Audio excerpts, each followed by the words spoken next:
this is a bit unusual for us. Some of you might recognize me. I'm John Hucker, the president of the Swiss Finance and Technology Association. Usually we come to you at a live venue where we host our events, but due to the coronavirus, as well as the impeding shift to the digital economy, we're using this week's event looking at energy and the fintech market as an opportunity to come to you for a digital roundtable. We have the same guests as originally planned, and I'll let our moderator today, Ramirez, introduce them in just a minute.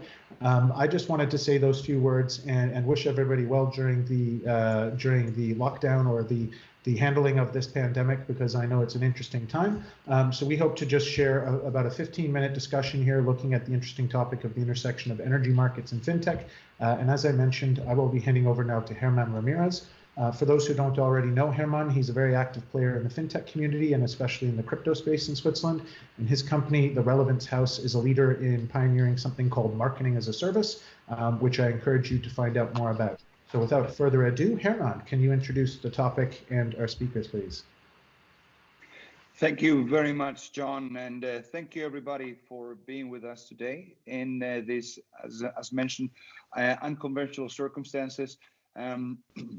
One of the things that I wanted to say up front is how interesting and exciting these opportunities or these challenges that a pandemic like coronavirus is posing us help us rising to discover new ways of still continuing to develop and to build solutions and to continue our lives. If over the last few days we've experienced a lot of creativity and a lot of flexibility overall that speaks for us as a human race in general. One of the challenges specifically that we are facing as a human race is the challenge of sustainability and in the context of energy, fossil fuels, and particularly that is going to be our topic today. We will be speaking about green energy, renewable energy, sustainable energy, which everybody, I think, agrees is a great idea. And we're going to try I disagree. I don't think that there's any energy that is ever clean or green. So, no. It's part of the solution, but green energy is a scam. It doesn't exist. Interesting. We might open just with that, jumping ahead of ourselves. I think that was Alexander Juncker is with us today, as is Michael Waldner from the company PexaPark and Moris Isik from greenmatch.ch, and they are all experts in the field of energy and in developing new and more alternative solutions in the context not only of energy themselves, but also in terms of creating a marketplace or and creating possibilities for green energy to become a reality, also from a financing perspective. And today, what I would like personally to do is to put myself on the side of the devil's advocate. While I do myself, if I put myself in the shoes of a consumer, I of course am interested in green energy, or at least more sustainable or less damaging energy for the environment, and I am all in favor of all sorts of new solutions. But the question is, to what extent are we? How far away are we from making it a reality, and how complicated it is overall, how realistic it is, and also to what extent are we expecting maybe too much from the regular consumer who is used to basically plugging something into the wall and basically receiving energy. To what extent the involvement of people in creation of energy or in smart grids and all of those things might be a little too complicated. So I would like to open the discussion and hand over the word to Alexander Juncker. And first of all, Alexander, you just said it yourself, there is no such thing as green energy. Green energy is a scam. Are you all scammers? Am I in a call with scammers? Is that what you're saying? Or please, could you elaborate a little bit on your experience? Oh, it's not a scam. It's not a scam. Let's not use that. I like to be a bit provocative to this in this topic, because well, I'm coming from the nuclear energy, and by considering this whole sustainability topic, we need to be humble, and the task that is awaiting the human race is unparalleled. Let's put it that way. It's tremendous, and all what can be done in order to mitigate global warming, to try to limit the extent to which it's going to happen needs to be done. So there are some evident things that needs to be done that concern what I call the intermittent energy sources rather than renewables, because nothing is renewable per se, and nothing is green per se. So that's what I want to stress. But evident things like to put solar panels on the roof of individual housings or wherever there's some room for that looks like a no-brainer, and we need to do that. But the extent of this sustainability problem is so huge that nuclear is part of the solution, electromobility is part of the solution, consuming less per individual is part of the solution, and the most dramatic parameter to try to influence is the amount of human beings on the planet. So I'm not going to rejoice that we have an epidemic, but if you want to talk of sustainability, the first thing you need to talk about is how to control number of births on the planet. So if you don't talk about that, then renewable energies, so-called, are really amateur concerns. That's my point. Okay, just a follow-up question there, Alexander. You said we need to do that. You work for a company called Alpiq. Yes. Would you explain, when you say we, who you refer to, and maybe say in a sentence or two what it is that Alpiq does in the context of renewable or green energy? So then Alpiq is a very traditional utility company in Switzerland, owned by the cantons and with a very long history. And Alpiq, apart from having interest in some nuclear plants, is involved, of course, in this energy transition through the disengagement from the coal power plants that we owned, and also through the participation in some projects for intermittent energies.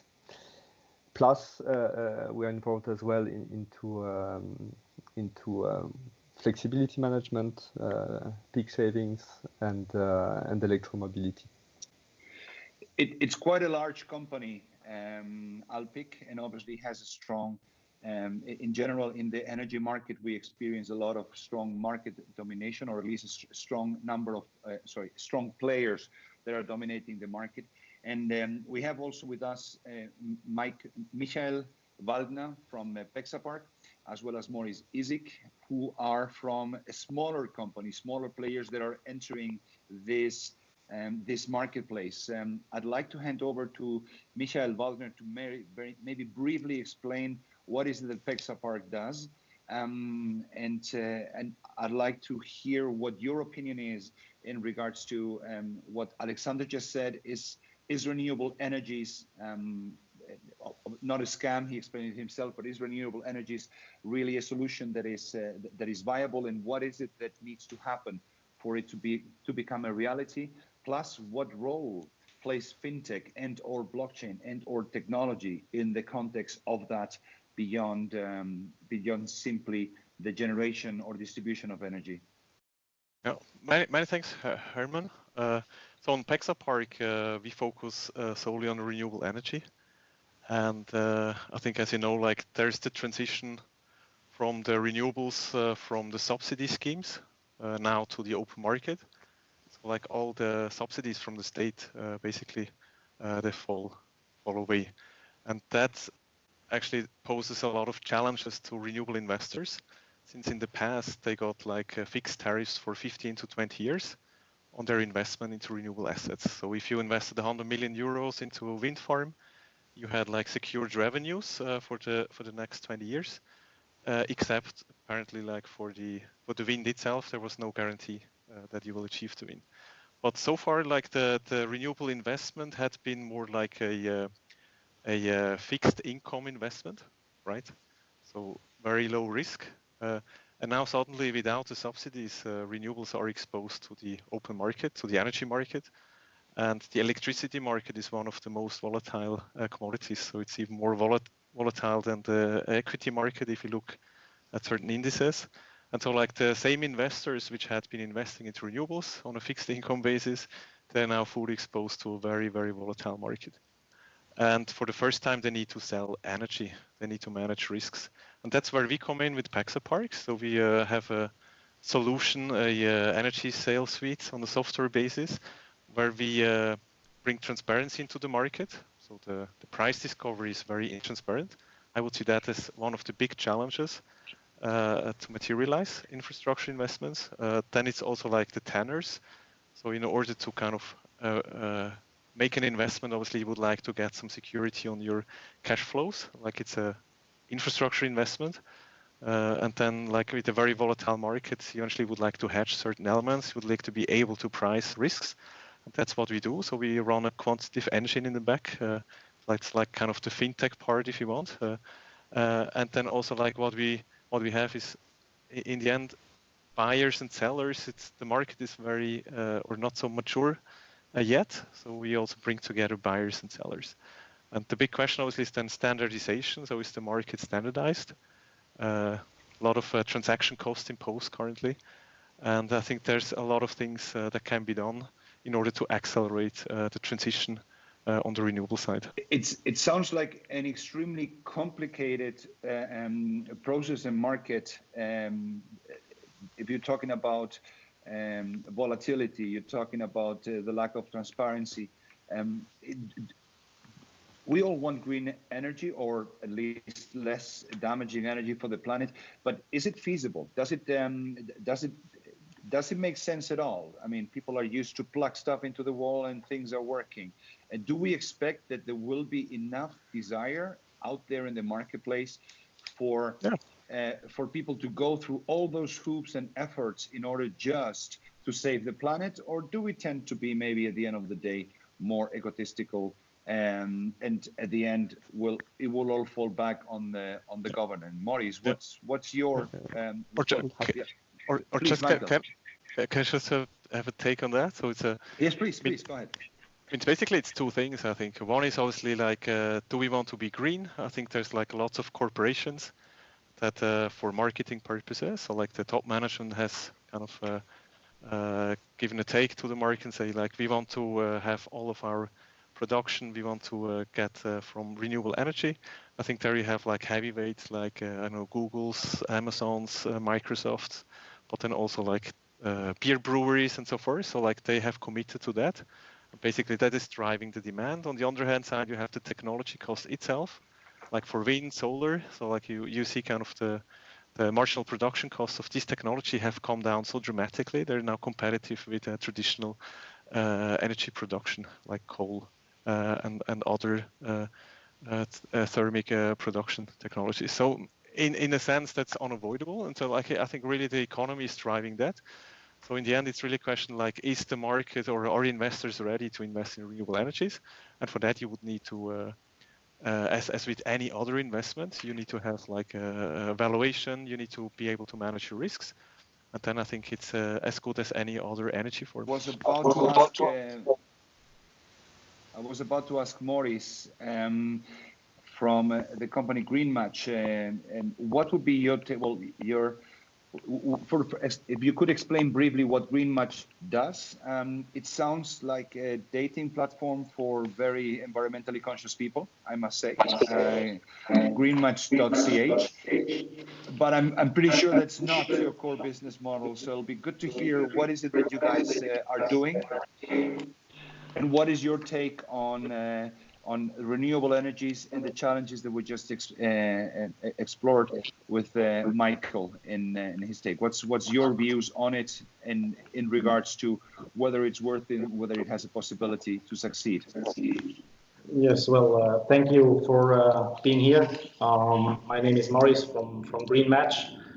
Well, we believe that maybe some few words about GreenMatch. We are not the dating platform for green people, no. We are more a solution provider, software provider for investment managers, let's say asset managers who are investing in real assets, renewable energy assets like wind, solar, biomass, and hydro. In this private equity environment, let's say, most of the people, they use Excel files to do the valuations of their assets.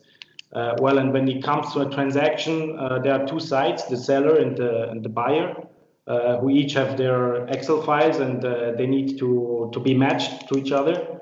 Well, and we say, since from our experience 10 years ago, when we also were investment managers, we said that this process is quite inefficient, and there needs to be some sort of standard, a standard cash flow model or valuation model, which connects buyers and sellers, and that is the main part. What we are providing as a web solution, and in addition to that, when an asset is bought by an institutional investor, he needs to keep control of all the financials.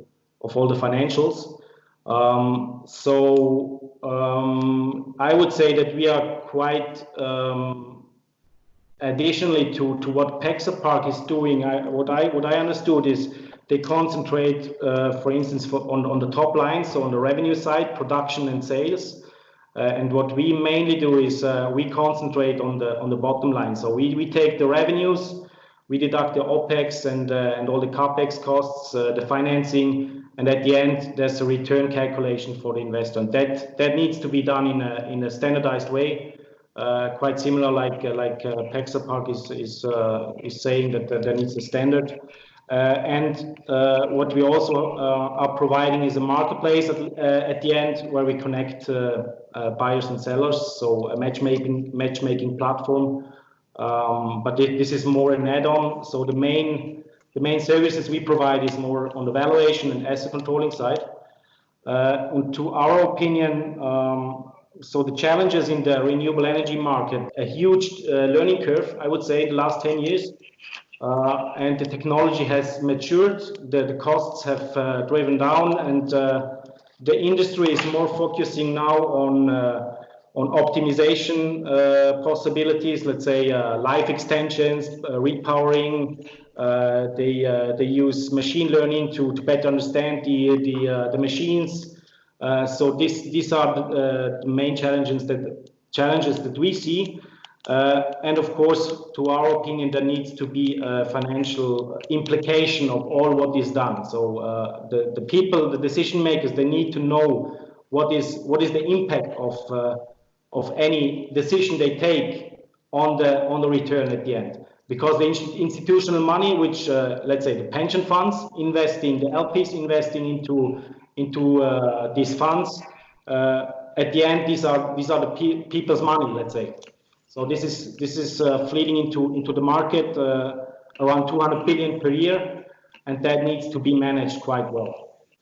And that's what we try to improve here. Understand.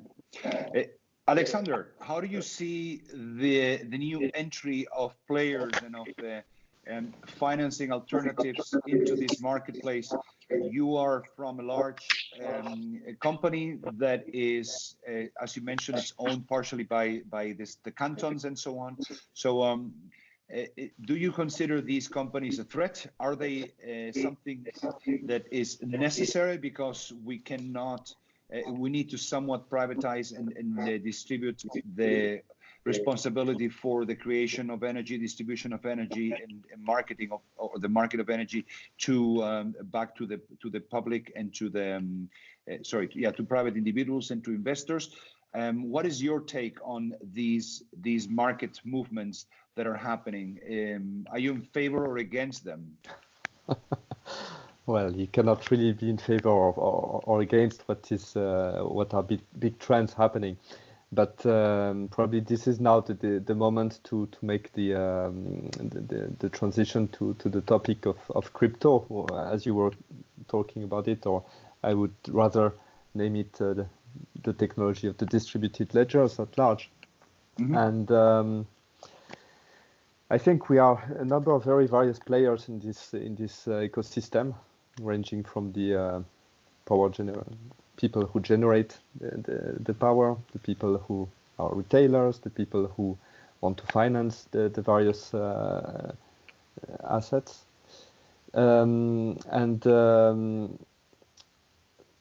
What we see, well, I'm really thinking the big picture here. We see a lot of initiatives going on, trying to use blockchain in the power generation and trading sector.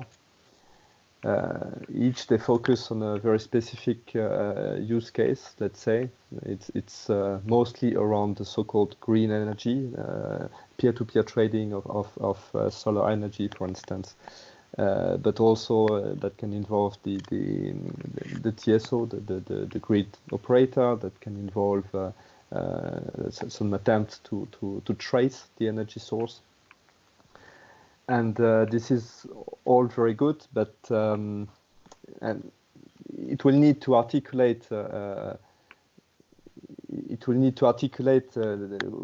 Within the ecosystem.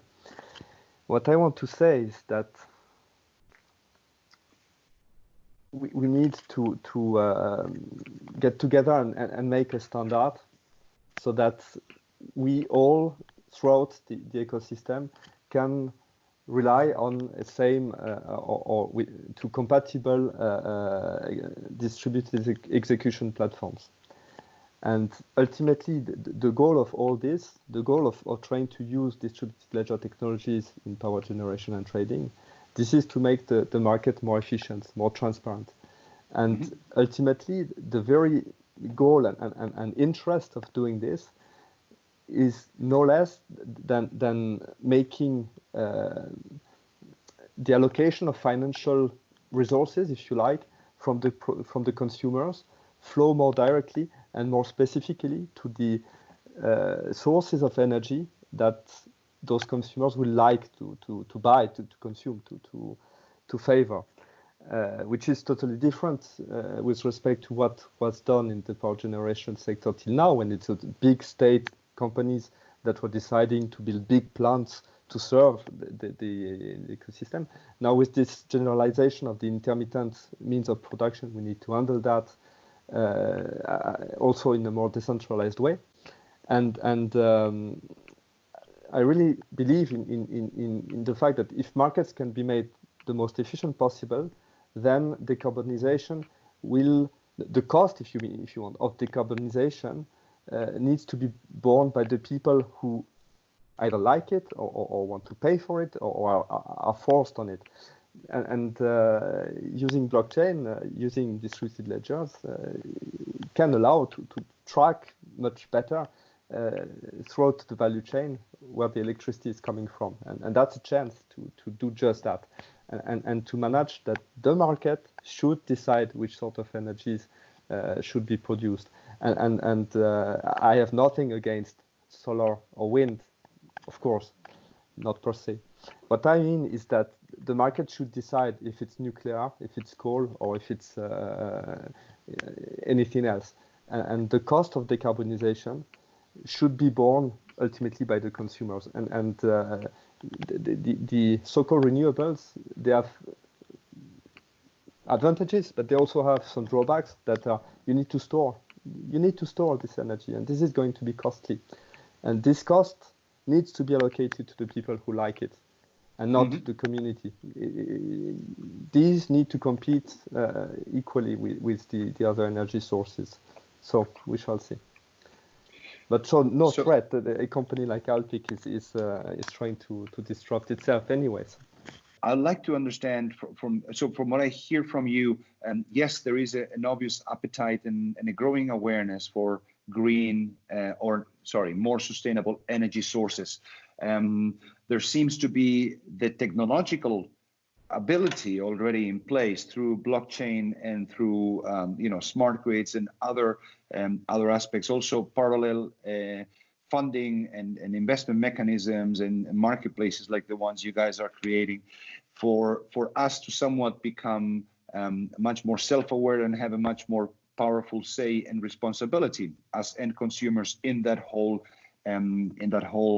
aspect. What I'm wondering is, to what extent do we think, and I'd like to just maybe get a closing round from all of you, to what extent do we think that the consumer, the normal person in the streets, well, today nobody is in the streets, but regularly, to what extent do you think that they are willing to go the effort to self-educate, to take on some responsibility, to explore possibilities of embarking in these more actively in order to advance in our carbon responsibility, as Alexander was stating?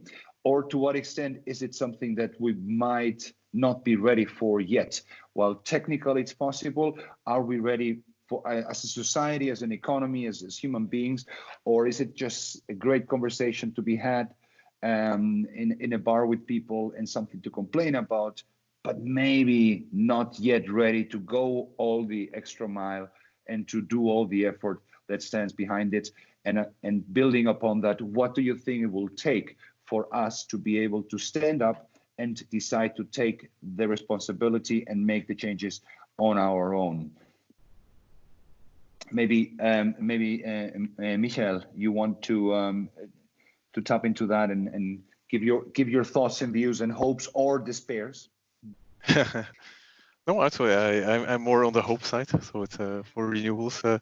I think on the end consumer market, I think naturally it will take like the renewable or the sustainable desire will take place on the marketing side and on the corporates that are consuming energy. And I think that we already see, as I said before, like you have like the large tech companies, Google, I think one of the largest energy consumers on the electricity side globally. So I think they are very sophisticated on basically buying, and I think one of the largest buyers of renewable energy globally.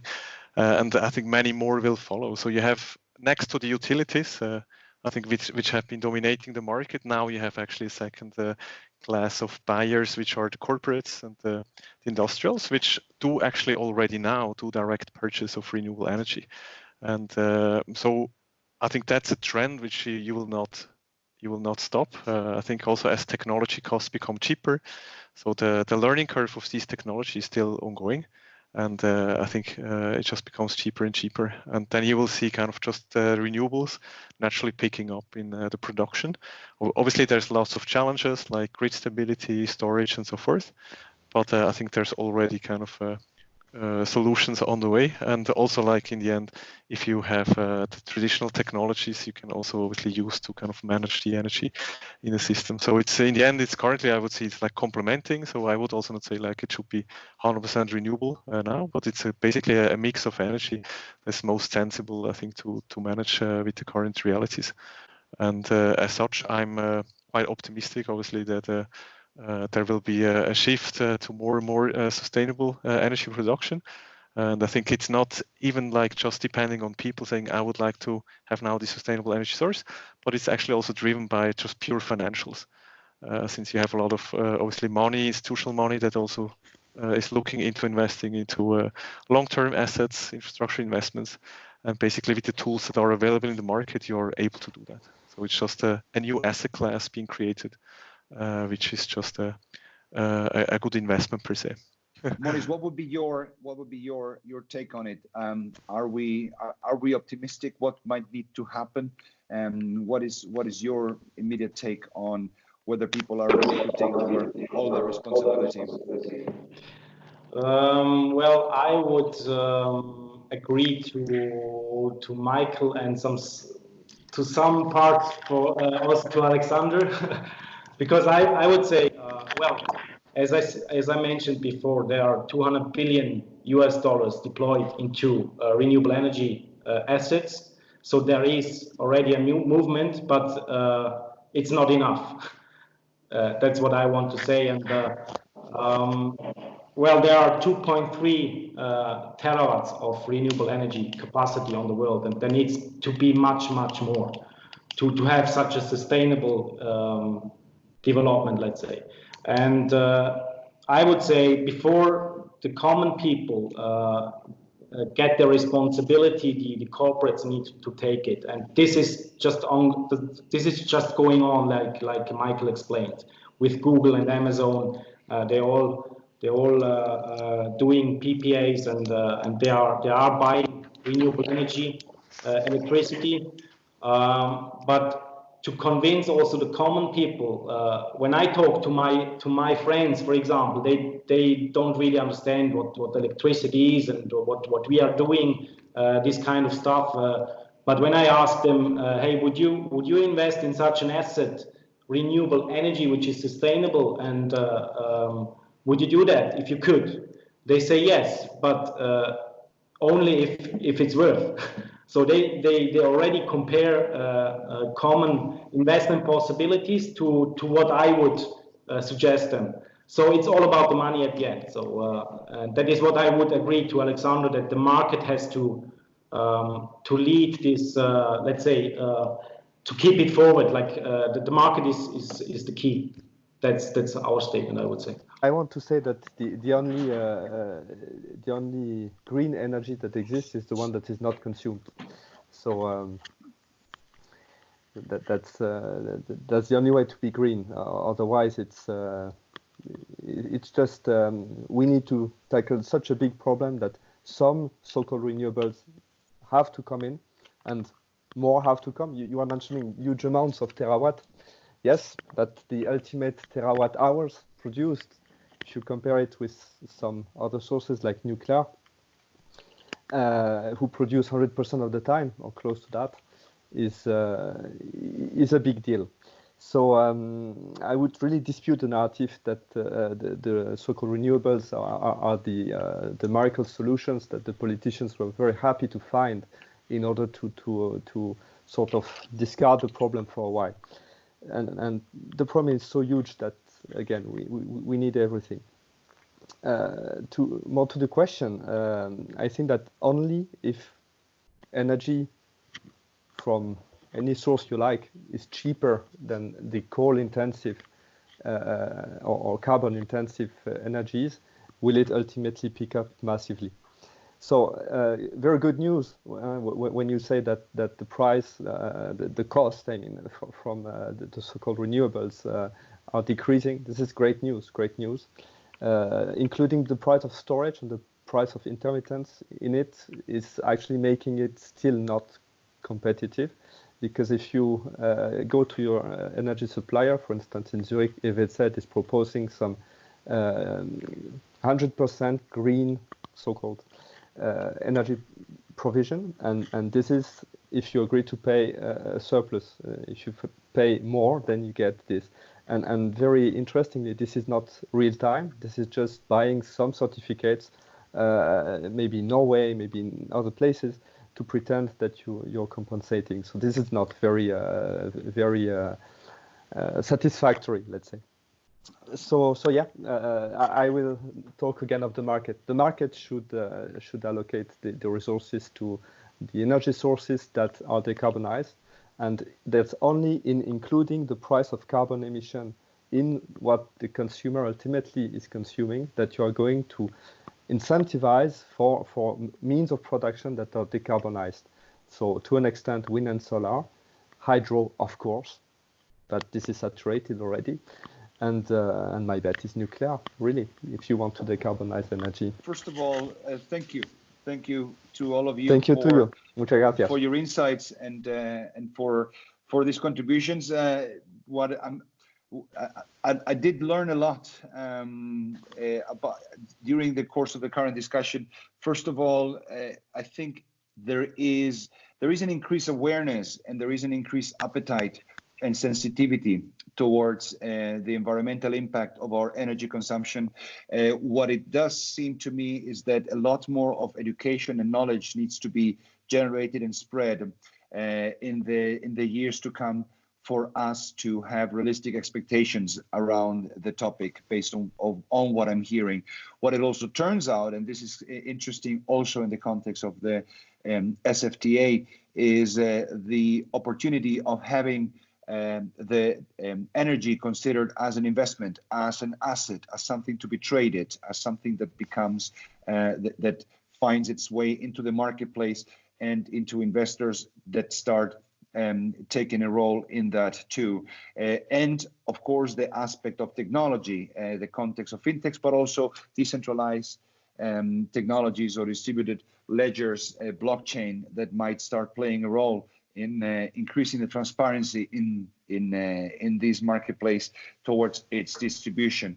So it seems that we are at the very beginning of what probably could be a paradigm shift in terms of taking more responsibility as citizens, as investors, as normal consumers, in actually putting our buck where our mouth is if we want renewable energies, and also educate ourselves and raise the awareness beyond just simply raising empty hopes. And at the end of the day, if we all work on it and educate ourselves and have an open mind and a more active, responsible taking a high responsibility, there seems to be a chance to slowly improve our future in that direction. John, with that, I would thank you a lot for giving us the opportunity to have this different approach to a panel discussion. I'll just hand over to you to say a couple of closing thoughts or words. And thank you, everyone, for the open discussion and for bearing with us in this improvised format. Yeah, thank you, Herman, and thank you to Moris, Michael, and to Alexander as well. I really enjoyed that discussion, and although it was a bit limited being on Skype and also a little bit shorter format, I look forward to the end of the pandemic period when we can be back in an event location with others and filling out a bit more of the discussion beyond the panel and the roundtable as well. But in the meantime, I just wanted to remind everybody that the Swiss fintech ecosystem is all about developing the infrastructure of the digital economy. You hear about that throughout today, connecting finance and technology and then going beyond that into different industries. Energy is just the start. We're going to be coming to you each week with another roundtable, including a similar mix of startups, corporates, and independent perspectives on what's going on. So I will end it here today, but encourage everybody to check out our YouTube channel as well as our website and make sure to subscribe or join as a member. Look forward to seeing you again in the future. So thank you again, Herman, and to our guests. All the best. Thank you. Bye-bye. Goodbye.